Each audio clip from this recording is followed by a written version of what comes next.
As you find your seat, open up your Bibles, please, to the Song of Solomon, chapter 6. Now, I need to tell you something about this evening's Bible study because it's going to be just a little bit different. It'll be a bit longer than normal. I can't tell you why, but because in planning out for tonight's study, I would have been left with tonight's study and about half a study for next time. So I figured we'd just combine it and finish the book of the Song of Solomon this evening. So maybe we'll go a little bit longer than normal, but not too late. I don't want you to despair, but neither do I want you to despair when we go a little bit longer than normal. So Song of Solomon this evening, beginning now at chapter 6. Now, the thought carries over from the previous chapter, Song of Solomon chapter 5. We do recognize that the Song of Solomon is not a strictly sequential story. It's not as if it's a seamless chronology. It's sort of snapshots of a relationship that are put into place. But in certain places, there's a general flow of the chronology. And at the beginning of Song of Solomon chapter 5, we would see that the maiden has a dream. And whether or not she's married in the dream or she's dreaming when she would be married, it's kind of irrelevant. But the maiden has a dream, and in the dream, there's a problem with the relationship with her husband. Actually, the problem is mostly on her part. She's slow to respond. Maybe she's feeling a little self-indulgent. He knocks at the door, and she says, well, why should I get up? And anyway, by the time she gets to the door, he's gone. And this causes some anxiety within her. She ends up going about in the city. And again, we're not talking about a real story. This is poetry, but get the poetic imagery in your mind. She goes out into the city.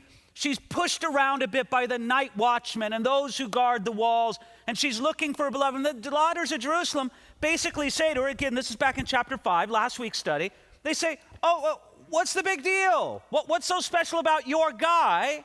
Perhaps there's the implication, there's a lot of fish in the sea. Why are you chasing out after this one? And then she goes into this beautiful passage in Song of Solomon chapter 5, where she describes how wonderful her man is, her beloved is to her. Now this follows on top of it now, beginning into chapter 6, verse 1. The daughters of Jerusalem say once again to the maiden who's searching for her beloved, where has your beloved gone, O fairest among women? Where has your beloved turned aside that we may seek him with you? Hey, this sounds like an amazing guy. Let us help you find him. Now verses 2 and 3.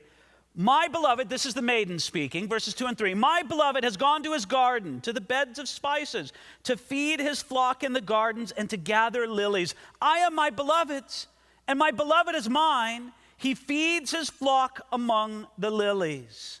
Now this is fascinating.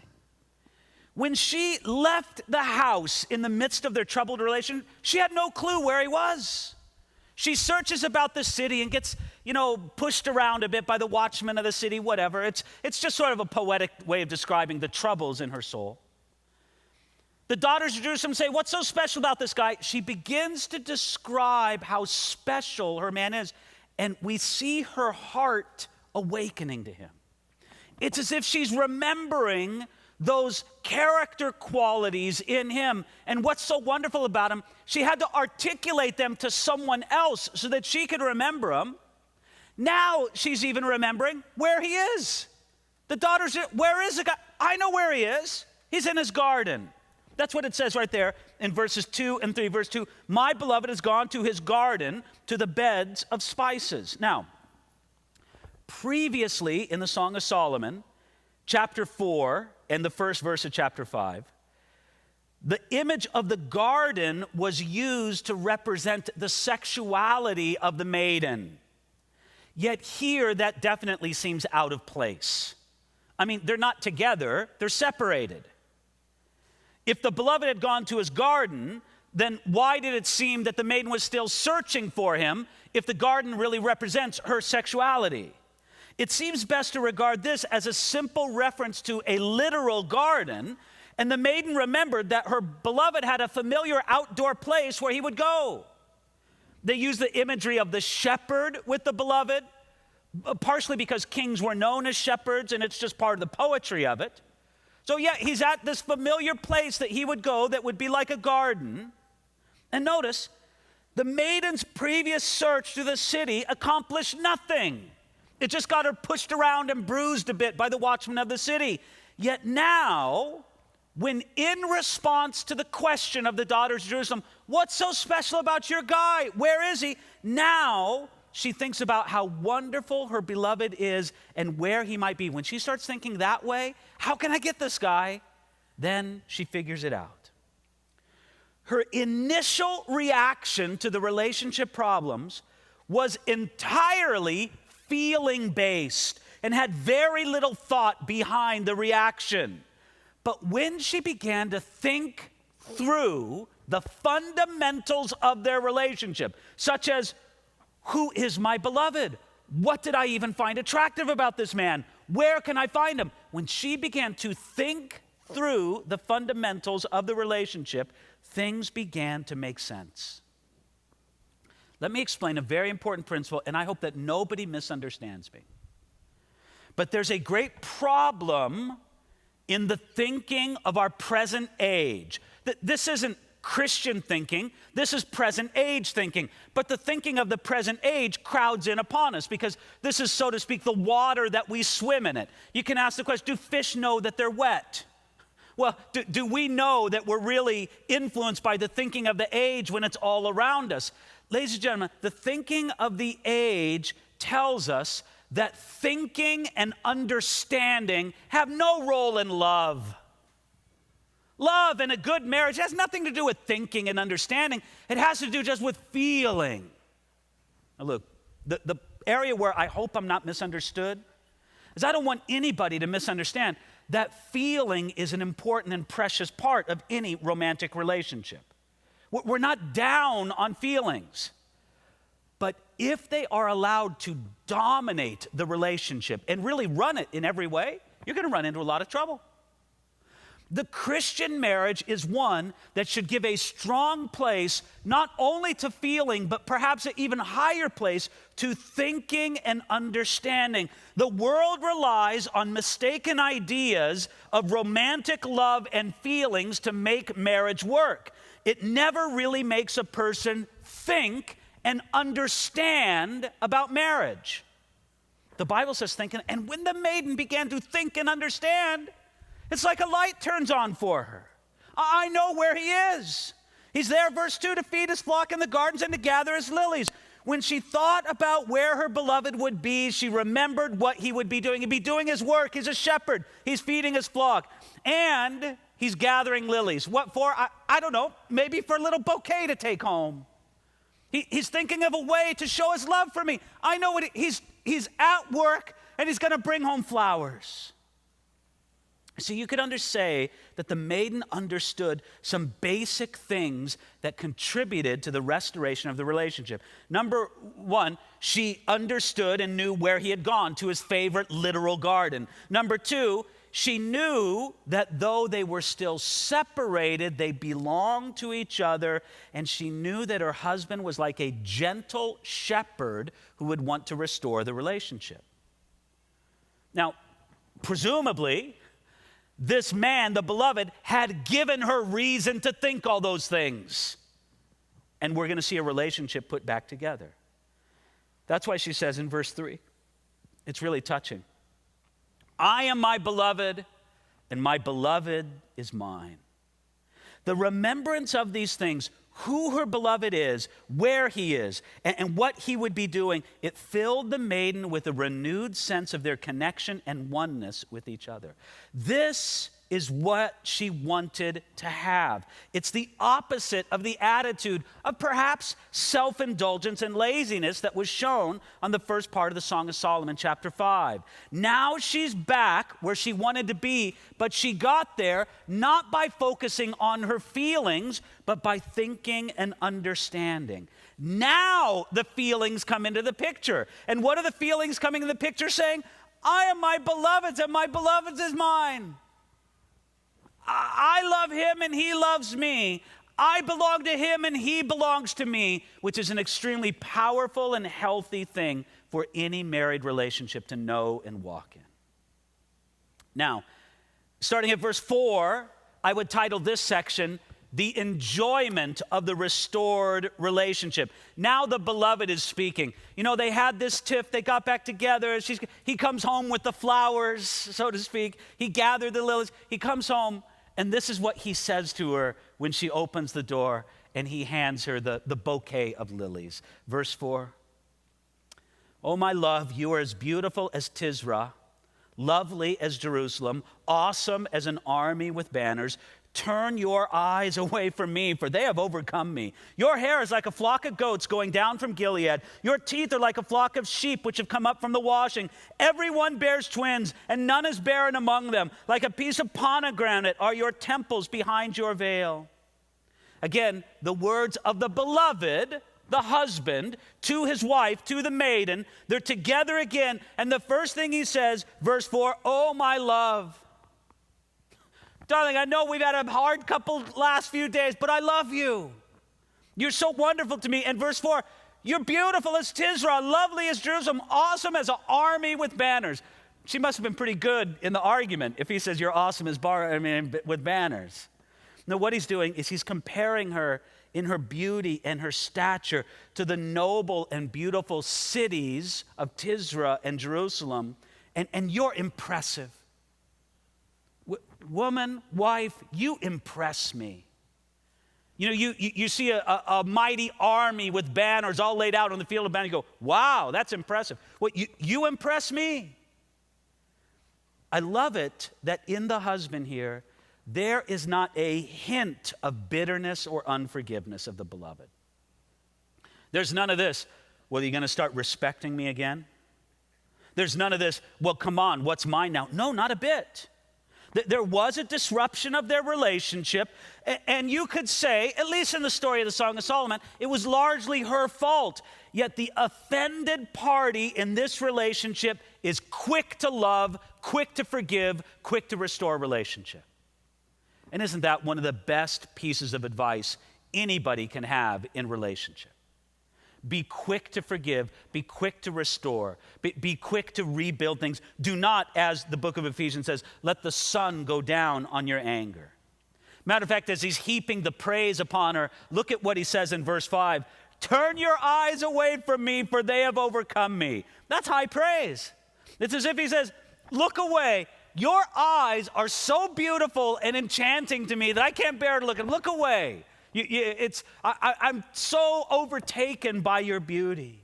Again, we're just impressed by his words of love. And then he goes on into the description, verse 5, your hair is like a flock of goats. He continues to describe the maiden. He uses many of the same images that were previously used in chapter 4. When she returned to him, he told her the same kind of things that he told her on their wedding night. It was his way of saying this: I love and value you now just as much as I did then. You're still my wonderful newlywed bride. Now, starting at verse 8, he's going to add some descriptions of praise to her. Look at it here, verse 8.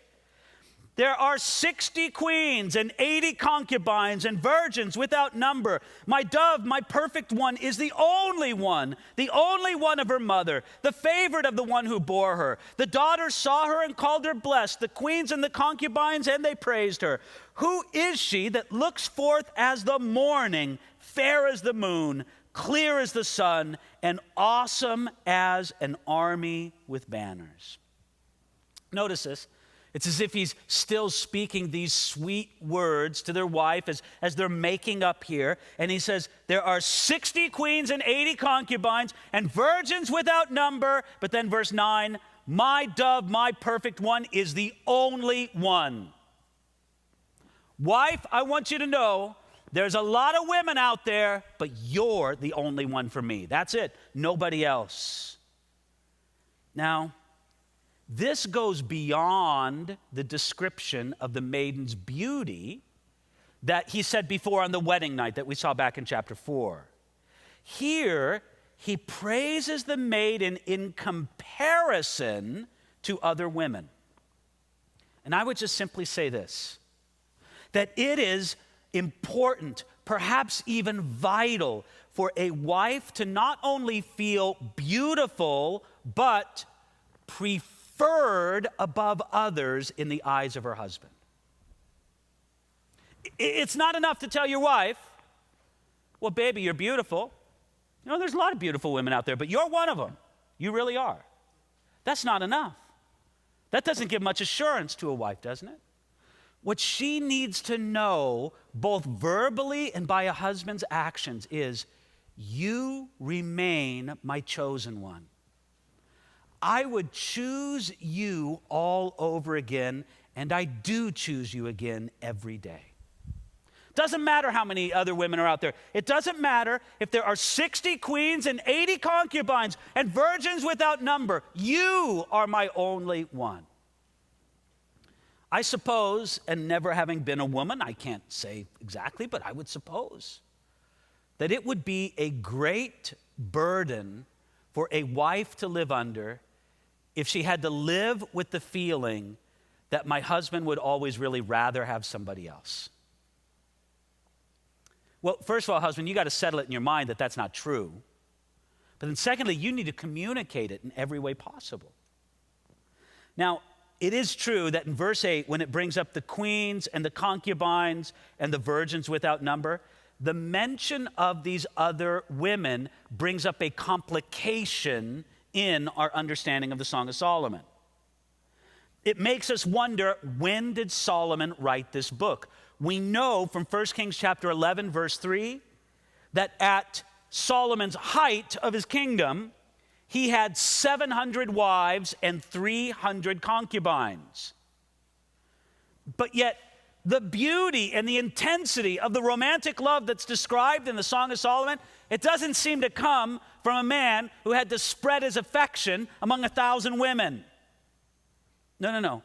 And by the way, please remember that the 1,000 legal partners, a concubine was like a legal mistress, an official mistress. The 1,000 legal partners that Solomon had, they led his heart astray into idolatry. It was terrible for him in every way. So when did Solomon write this book? Well, perhaps Solomon wrote this as a young man on the occasion of his first love. I mean, look, if you got 700 wives, one of them has to be first. And maybe this was his first love, his pure love.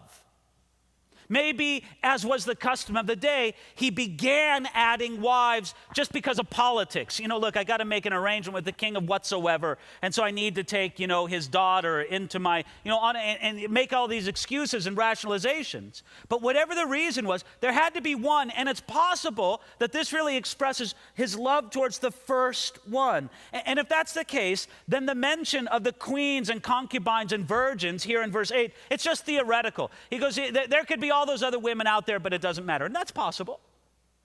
It's also possible that Solomon wrote this as a middle-aged man with many wives and concubines, though maybe he wrote it somewhat early in the count, meaning that he wrote this as an ideal that he didn't actually live or benefit from. Then the reference to queens and concubines and virgins is literal. I don't know, it could be one of those two, but I'll suggest a third possibility, and all I mention these two as possibilities. He could have wrote it as a young man, he could have wrote it as a middle-aged man. I think perhaps he wrote it as an older man. I think perhaps Solomon wrote this as a man late in life, having tasted the good, having tasted the ideal, but wasting the vast majority of his life upon foolish romances and sexual liaisons. And he wrote this remembering the ideal thing that he had. And he said, even if I didn't have it myself, because I ruined my life with foolishness, I can promote this ideal to other people and hope that they can live what I did not. Then the reference to queens and concubines and virgins would be theoretical in this sense. But notice, the main point of this is, I would choose you all over again. It doesn't matter how many, I'm not looking around for anybody else. It doesn't matter whoever else is out there. I would choose you again, and I choose you today. When a wife is assured of that, what amazing peace and confidence it gives to her soul. And husbands not only need to feel it, but they need to be able to express it so that the wife is secure in that. One other thing that I always bring up when I talk about Solomon and his 1,000 wives, and I'll just say this in passing before we move on to just noting some of the ways that he describes his maiden. But I always want to point out, because I think it's important, one of the most important lessons of Solomon and his 1,000 wives is this.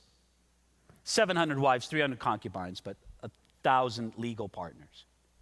The lesson is this: men, if one woman isn't enough for you, 1,000 won't be enough. That's the lesson. The problem isn't with your wife, the problem's with you. God engineered you with the capability and the capacity to be at complete peace and at complete rest and at complete happiness with one woman. But I'll tell you, if you go around your whole life thinking, well, she's the problem, I just need to get another one, if one woman isn't enough for you, 1,000 won't be enough. And that was Solomon's life. In any regard, you just love how he speaks about her. Verse 9, the daughters saw her and called her blessed, the queens and concubines. He's noticing other people see how wonderful you are, sweetheart. And then he says in verse 10, you're fair as the moon, clear as the sun, awesome as an army with banners. This is just high and poetic praise. He's assuring the maiden that her relationship is truly reconciled. There's no lingering bitterness. There's no withheld forgiveness. Man, they are back together and it's beautiful. Now, verse 11, the maiden describes a rendezvous now with her beloved. I don't know if this is a continuation or another snapshot. You know, sometimes it's a little bit hard to tell in the Song of Solomon. I went down to the garden of nuts to see the verdure of the valley, to see whether the vine had budded and the pomegranates had blossomed. Before I was even aware, my soul had made me as the chariots of my noble people. So presumably, this is the garden where they used to like to meet. She goes there to see whether spring is in bloom. The sense we have is now that they've reconciled, it's springtime once again in their relationship. Things are beautiful and full of life, and it's just a wonderful time. And then she says in verse 12, before I was even aware, my soul has made me as the chariots of my noble people. There's an exhilarating rush that comes back to her soul. She feels like she's traveling in a fast chariot. Now look, you and I, we're spoiled by our modern age. You can hop on a scooter and go 40 miles an hour down the street, and it's like, woo, it feels great, you know, the wind in your hair and all that. Think of how rare it was in the ancient world for them to have that exhilaration of speed and movement. I mean, a chariot, maybe a fast horse was about all you would have. And so this is, she's trying to describe the exhilaration that came in her soul. She'd say, man, I was like in a convertible on a perfect day with the top down, and it was just great. You know, the movement, the rush of it all. That's what she's trying to express. You know what's great? She has this feeling, this sense, after difficult times in their relationship. You know what the devil will try to tell a couple, either the husband or the wife or both of them, when they have a difficult season in their relationship? It's never going to be good again. You'll never have that feeling of exhilaration and love and satisfaction in your relationship. It's gone.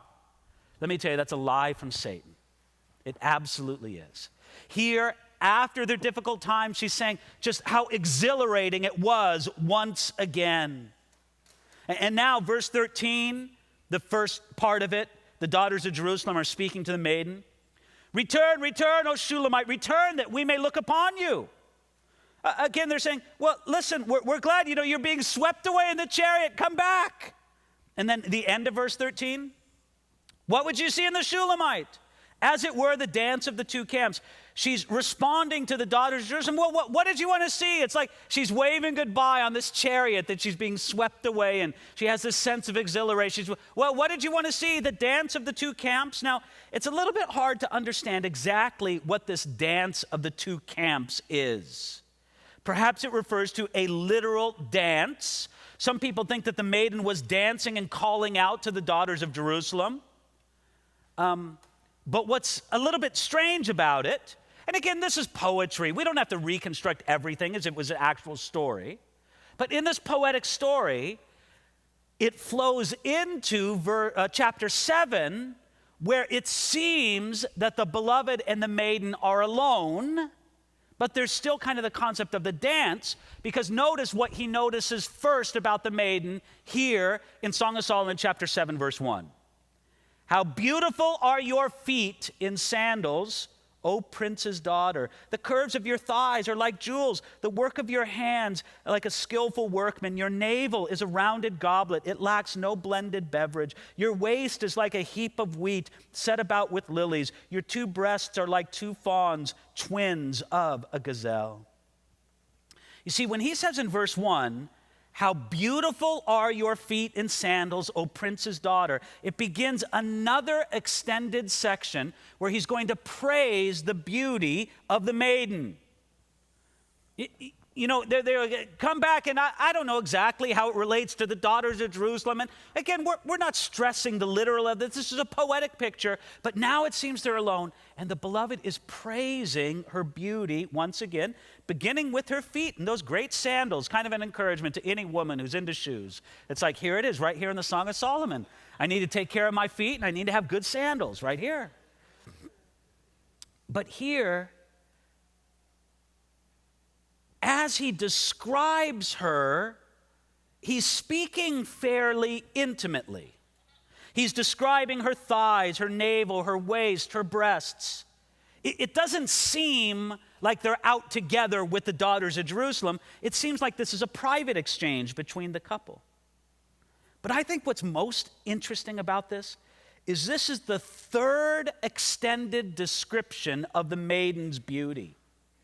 Previously, we saw it in Song of Solomon chapter 4 and in chapter 6. And these three descriptions may be compared to the single description of the beloved's appearance, which wasn't even spoken to the beloved himself.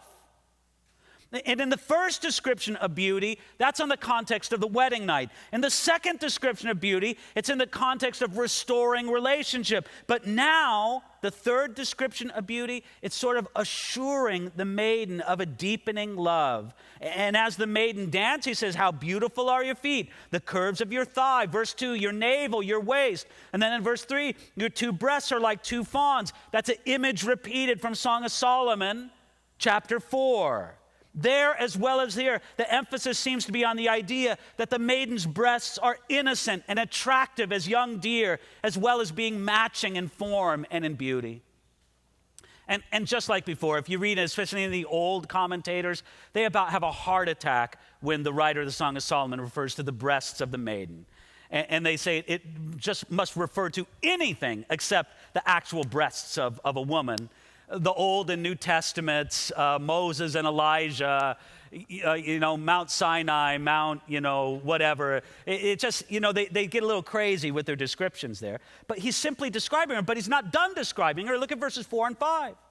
Your neck is like an ivory tower. Your eyes like the pools in Heshbon by the gate of Bath Rabbim. Your nose is like a tower of Lebanon, which looks towards Damascus. Your head crowns you like Mount Carmel, and the hair of your head is like purple. A king is held captive by your tresses. Now, of course, it's always amusing in our present age. We look back at this and think, well, what kind of description would this be? You look of a woman with an elongated neck like a giraffe, her neck's like a tower. Her nose is like some kind of mountain or nebula. What kind of woman is this? But in that day, he's describing her in terms of great beauty, but not just beauty, but dignity and nobility.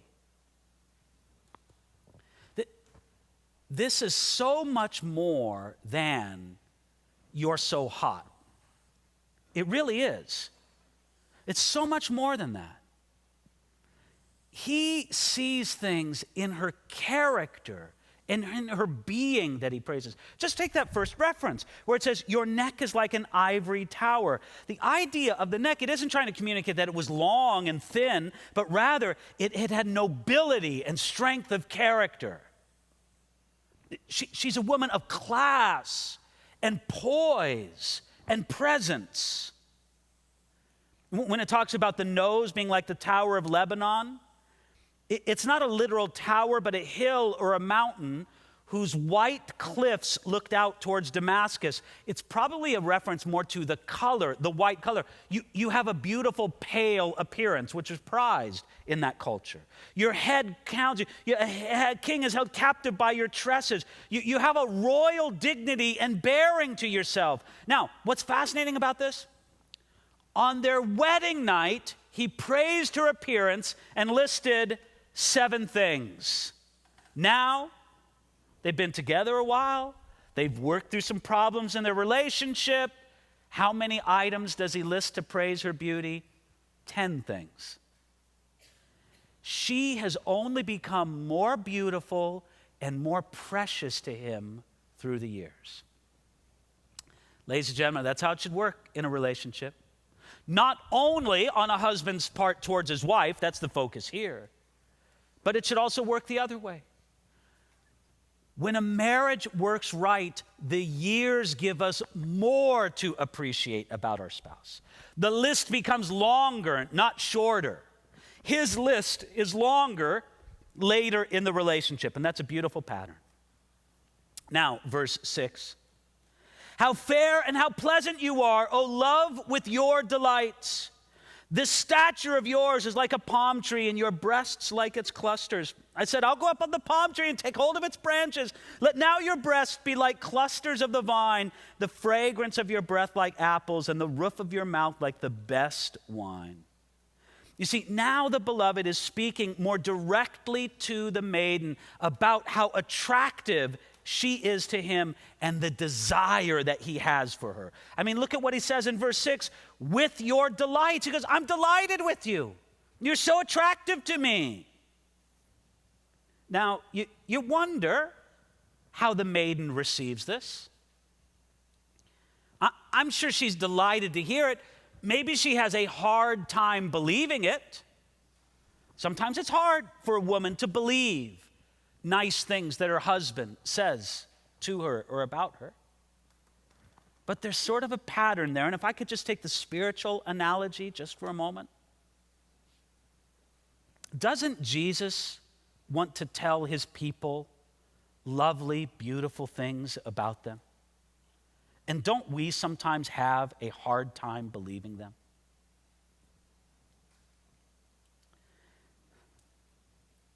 Look, I know that in the church as a whole, we look out about the church in the Western world today. So I'm not speaking about a specific congregation, but the church in general. There's lots of problems. There's lots of flaws.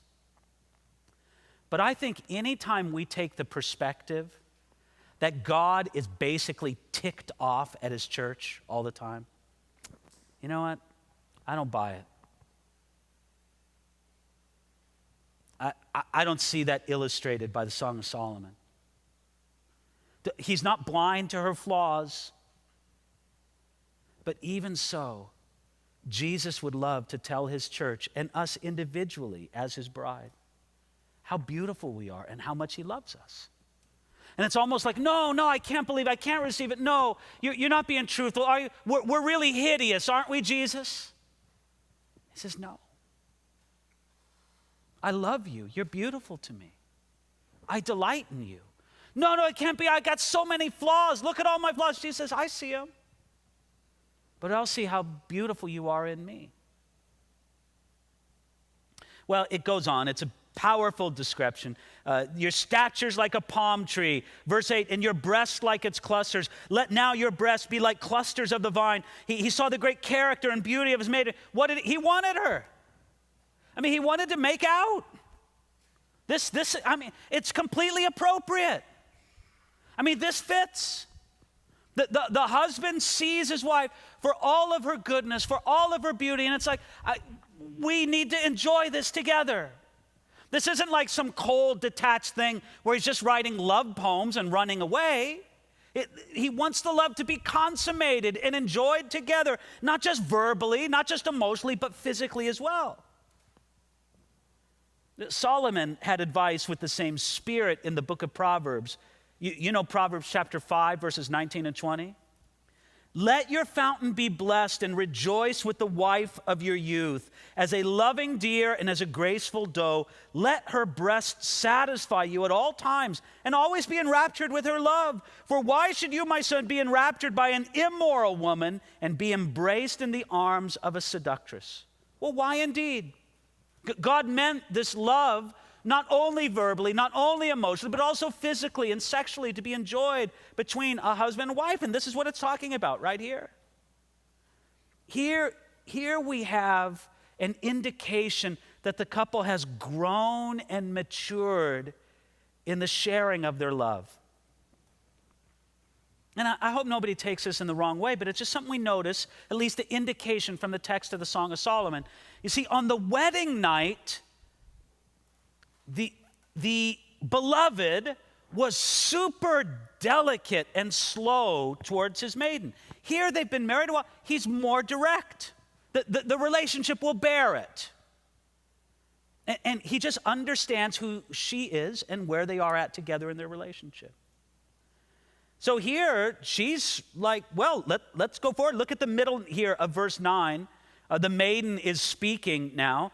She says, the wine goes down smoothly for my beloved, moving gently the lips of sleepers. I am my beloved's, and his desire is towards me.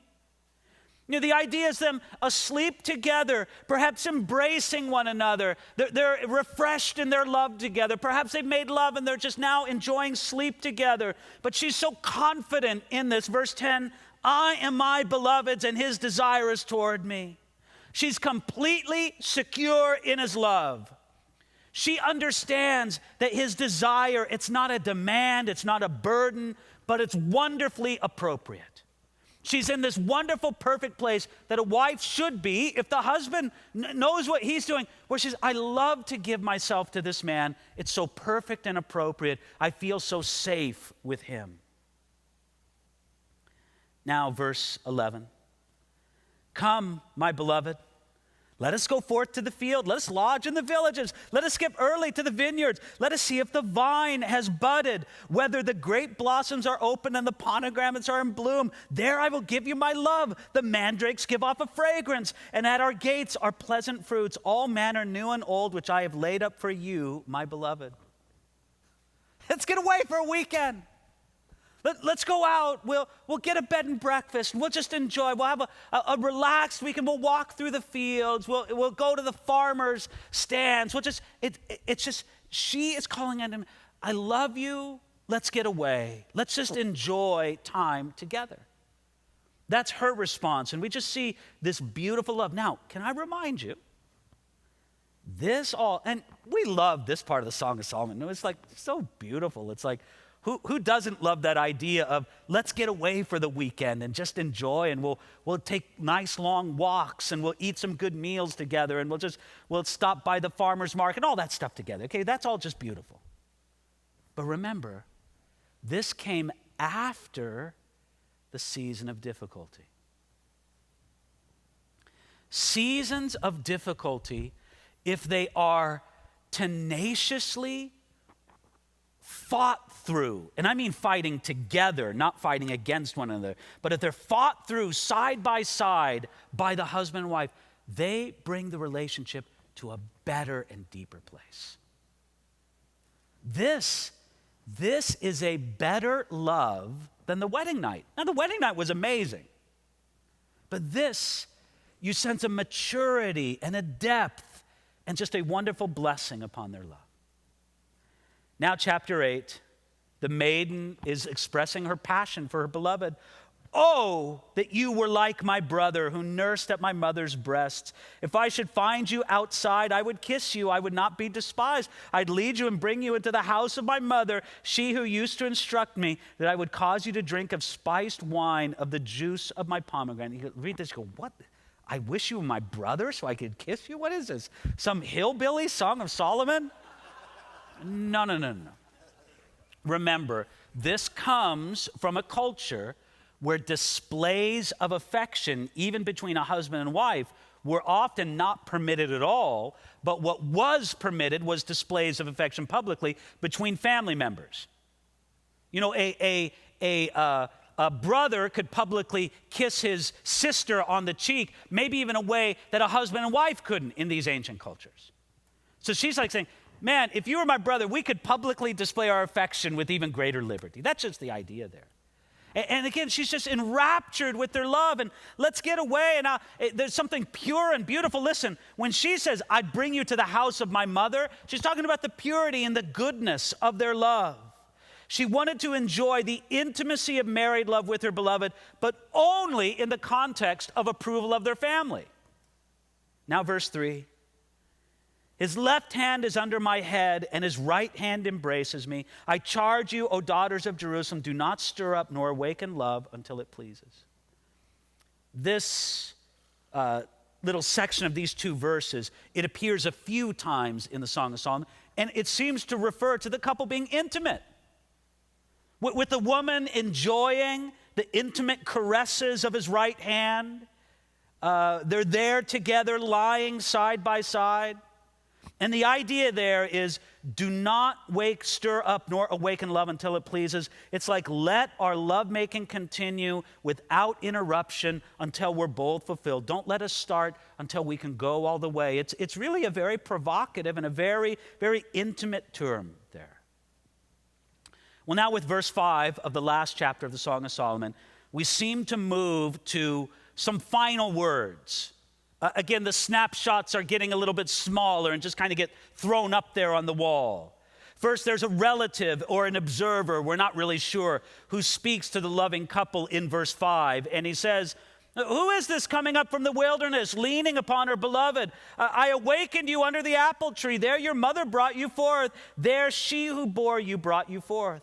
So it's as if some relative or an observer sees the couple coming and points out, who is this who's leaning upon her beloved? It's as if the maiden, they're walking side by side, but she's leaning on the beloved. And it's really kind of a beautiful picture. Some commentators have thought, well, this is the couple in old age. You know, and there, the beloved, the man, is supporting his perhaps elderly wife and just helping her walk along. And I suppose that could be. But it's really a beautiful picture there. She simply accompanies her beloved and walks with them in the closeness that's characteristic of a husband and wife. Now, of course, if we're talking about these suggestions of our own relationship with Jesus, I don't think I've said it tonight, so let me say it just so everybody's clear on this. The fundamental purpose of the Song of Solomon is not to illustrate the believer's relationship with Jesus Christ. The fundamental reason of it is to show the beauty and the power and give us some instruction and guidance on healthy marital love, the glory of romantic love. That's the purpose of it. But it does also illustrate for us some of the principles regarding our own relationship with Jesus. And isn't this one of them, that we need to lean upon Jesus as we walk through life? I like what Charles Spurgeon said about this. He said, quote, "Beloved, there is no part of the pilgrimage of a saint in which he can afford to walk in any other way but in the way of leaning. He comes up at the first and comes up at the last, still leaning upon Christ Jesus. Yes, and leaning more and more heavily upon Christ the older that he goes." So as we walk this path of life, we need to do it leaning upon Jesus. Now, the maiden is going to describe the strength on her love, verses 6 and 7. And I have to tell you just personally, these are some of my favorite verses of the entire book. As the maiden describes the strength of their love, she says, verse 6, "Set me as a seal upon your heart, as a seal upon your arm. For love is as strong as death, jealousy as cruel as the grave. Its flames are the flames of fire, a most vehement flame. Many waters cannot quench love, nor can the floods drown it. If a man would give for love all the wealth of his house, it would be utterly despised." This is some wonderful poetry where she describes the strength and the power of marital love, first like a seal. Married love should be like a seal, not the kind of seal that you see at SeaWorld. A seal like that would seal a document or something important that would be stamped upon, something to give security. Married love should be like a seal in that it speaks of permanence and belonging and security.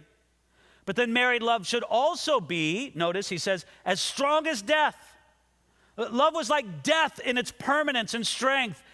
Death is strong enough to make every man answer to it, and love is the same way. By the way, the strength of romantic love has been shown to be stronger than many of the strongest men in history. Samson, pretty strong guy in the muscle department. He wasn't stronger than love. Love brought him down. Jealousy is cruel as the grave. It's a little hard to know if this is in a positive or a negative sense because, ladies and gentlemen, there is an appropriate jealousy in marriage and there is an inappropriate jealousy in marriage. An appropriate jealousy in marriage just simply says, I belong to you and you belong to me, and that's just how it's going to be. An inappropriate jealousy is filled with all kinds of suspicions and conspiracies, and we should have a jealousy in an appropriate way in our married relationship. And then in verse 6, he talks about love being like the flames of fire, a most vehement flame. Love has great power and usefulness for good, like fire, but for destruction. Isn't that a powerful thing to say, that love is like fire? Is fire good? Look, it's amazing on your stove. It made you dinner tonight. You let it loose out in the hills, it can do tremendous destruction, can it not? And then he says in verse 7, if a man would give for love all the wealth of his house, it would be utterly despised. Here he's quoting the Beatles, can't buy me love, right? Isn't that it? It's the same thought. Love has its own economy, and it's often very different from normal financial reckonings. Matter of fact, if a man did give for love all the wealth of his house, he would be considered a fool. He would be despised for reducing love and the person from which it comes as an object. Love can't be bought or sold. Sex perhaps, but not love. And in all of these things, he gives us 4 remarkable pictures of love.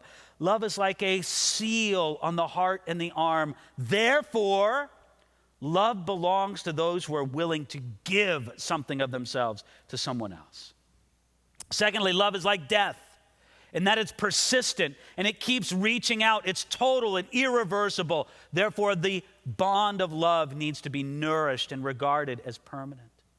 Love is like a raging fire. It can't be extinguished. Therefore, we need to take care as to where the fire of love will be kindled, and we need to keep the spark of love under proper control.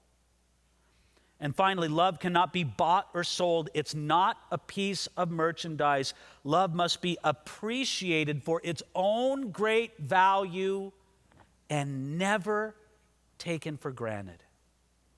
When we understand the great value of romantic love in a marriage, you can't buy it. Look, I don't know, the state of every marriage here tonight, of course. And of course, not all of you are married, but if you consider this, if you have a good marriage, I'm not talking about perfect. Perfect marriage here doesn't exist. But if you have a good marriage, you should really thank God for it and not take it for granted. You literally have something that cannot be bought with $1 billion. And it's something that should make us feel very grateful towards God and not taking it for granted. Verses 8 and 9 seems to be the words of the Maiden's brothers. We have a little sister and she has no breast. What shall we do for our sister in the day that she's spoken for? If she's a wall, we'll build upon her a battlement of silver. And if she is a door, we'll enclose her with boards of cedar. It seems that the idea here in this brief snapshot, the Maiden's brothers are speaking, and they're speaking of the maiden when she was young.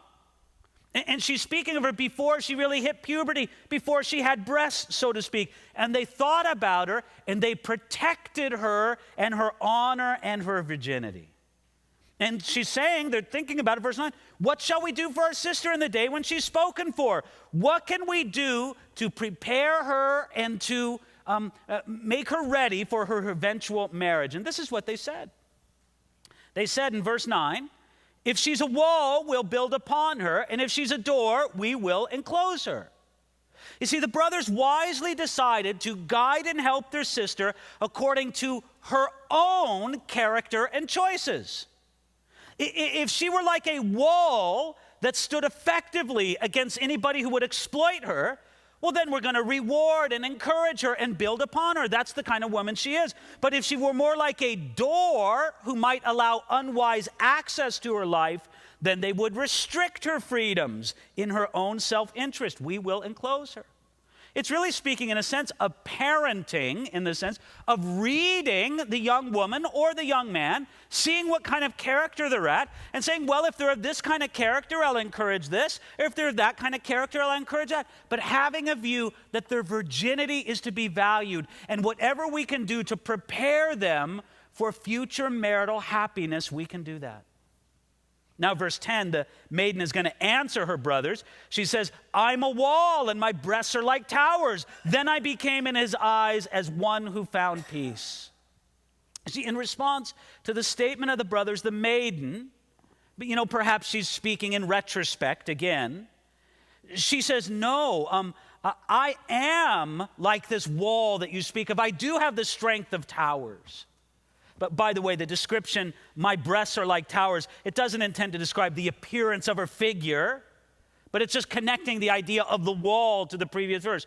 Her honor is strongly defended. That's the idea. And then she says, and this is beautiful in verse 10, then I became in his eyes as one who found peace. This describes her married state. And husbands, this is what we should strive for in our wife, that she would have peace. In our eyes, she would have peace. She would be able to look into our eyes and find peace. Not look in our eyes and see secrets that aren't being spoken. Not look into our eyes and find a wandering eye for someone or something else, but to be able to look into the eyes of her husband and find peace. The preparation that the brothers helped pour into her as a young maiden, this helped contribute towards that. And now, verses 11 and 12, the maiden will declare her own values. She says, Solomon had a vineyard at Baal Haman. He leased the vineyard to keepers. Everyone was to bring for its fruit 1,000 silver coins. My own vineyard is before me. You, O Solomon, may have 1,000, and those who tend its fruit 200. Well, what is it really speaking of? Again, it's just simply speaking of she understands the value of her own personhood. She saw value in her virginity. More importantly, she saw value in herself. She wasn't to be cheaply and easily given away. So what did she do? She found a man who would truly value her. And this made for a happy married life. Now notice, both in the reaction of the brothers and in her reaction, there's this underlying current of the value of her virginity. And friends, I have to say that whenever I speak on this, I feel conflicted. Because the Bible definitely presents the concept that virginity is something that is to be valued. And our culture, as well as secular culture in the days of the Bible, it despises virginity. Virginity is something to be ashamed of in extra biblical thinking, the worldly thinking of our day and in biblical times. It is good and appropriate for us as believers to promote the value of virginity. But when I do that, I think of how, without intention, Satan can use that to bring despair and destruction. Because I have heard from more than one person, well, my virginity is already ruined, what's the use? That is the devil's talk. Because as much as I believe in the value of virginity, I also believe very strongly in the concept of what you might call a restored or a reconsecrated virginity. which is a very precious thing, not only to God, but to a person's future spouse. To be able to say, there was a time in my life when I was perhaps foolish and disobedient, but God got a hold of me, and I want you to know that from this time forward, I've been faithful unto God and dedicated unto Him and to my future partner. That is so precious in the eyes of God. So do you see, as a preacher, a bit of the conflict that you go through? Yes, is it a good thing to promote the value of virginity? Yes, but never in a way that would make a person feel that if through their either foolish choices or sometimes in a cruel way it's been forced upon them, if they have lost their virginity, that it's all ruined and there's no point in going forward. No, not at all, not at all at all. Nobody should have that thought. Going on now to verse 13. You who dwell in the gardens, let the companions hear your voice. Let me hear it. It seems here that the beloved is addressing the maiden with this. She said, speak to me. Let me hear your voice. And then this is what she says, verse 14. Make haste, my beloved, and be like a gazelle or a young stag on the mountain of my spices, of spices again. These last two verses speak of the power again of the beloved calling out to the maiden and her responding by saying, let's be together. You see, the Song of Solomon closes with the same sense of passion and intensity that it opened with. Even though they passed through the years and they passed through a lot of different ups and downs in their relationship, there's still a passion, there's still a great matured love between them. And it says simply, and be like a gazelle or a young stag on the mountain of spices. Here, the similar idea is stated as stated before. The idea that he's young, he's energetic, he's strong, he's virile. This is how I see my man. And it's kind of a poetic thing. We sense that at the end of the Song of Solomon, years have passed. Yet their relationship has been of such a quality that as she sees him, she still sees him as the young, strong, capable man that he more accurately displayed in his younger years. But now his strength is displayed in probably different ways, but it's still wonderful, and she still declares it. I know you almost have a little bit of the sense here at the end. When they praise each other and tell each other how wonderful they are, part of that dynamic that goes on with a couple that as the wrinkles increase between a man and a woman, the eyesight gets worse too. And so it's just kind of a wash, and it just works together beautifully.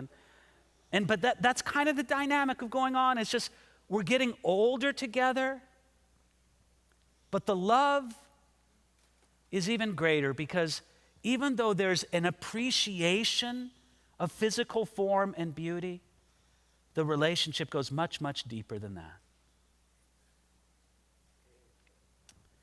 That's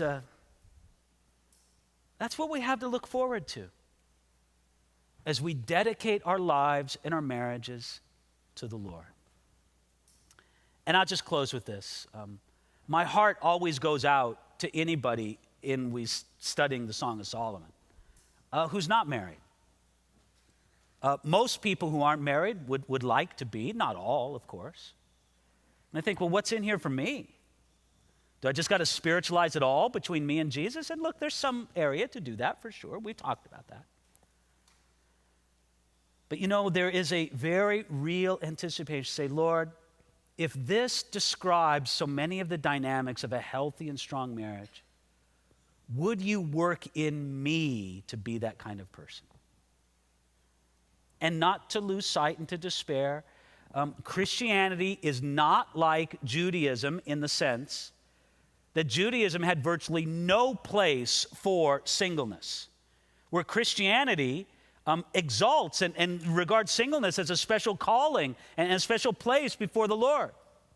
Our Lord and Savior Jesus Christ was a single man. and that the single person would see whatever calling and place that God would build into them, and if they ever should be married, that it would be like this in its fullness, because they have been so taught and consecrated by the Lord. Father, this is our prayer. I pray, Lord, for marriages represented here tonight and in our entire congregation. Lord, we see this in the Song of Solomon, the idea of marriage is built for the long haul, Lord, for the decades, not for the months. And Father, we pray that you would build that within us.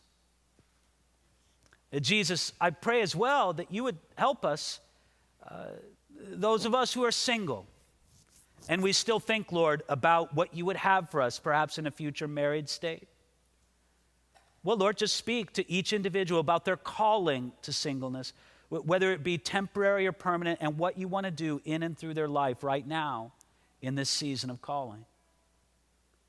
But Lord, finally, we do see this, Lord, as an analogy, a picture of our relationship with you. Jesus, help us to lean on you and to trust you and to love you and to believe you when you say how much you love us. We give you honor and praise this evening in Jesus' wonderful name.